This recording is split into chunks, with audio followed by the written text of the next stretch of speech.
The UK government has won a crucial vote on a controversial plan to send some asylum seekers to Rwanda to have their claims processed there.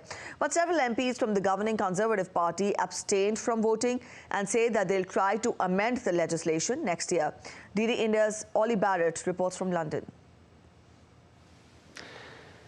This is just the first stage, really, of this legislation going through Parliament in the UK. And so while this can be seen in some ways as a victory for Rishi Sunak, there are certainly potential problems further down the line still to come. A series of his own Conservative MPs abstained in this vote, saying that they hope that the government will toughen this legislation further down the parliamentary process.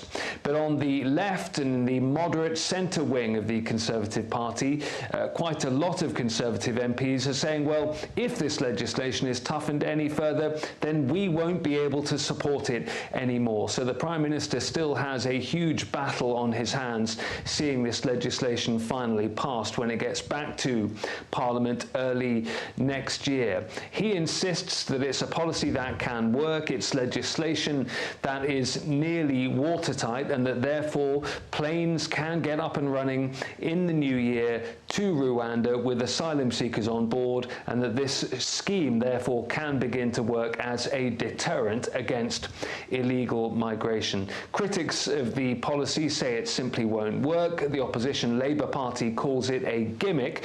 Labour are also saying that they believe that the events of the last 24 hours or so in the House of Commons and the discussion among Conservative MPs shows that the Conservative Party is in chaos. The government, though, as I say, remains committed to this legislation. It remains committed to the agreement with Rwanda. The idea behind it is that it would see some asylum seekers sent to Rwanda to process their claims there. And the specific idea of this legislation, if it eventually gets passed, is to try and alleviate some of the concerns raised by the Supreme Court last month when judges struck down the policy as unlawful.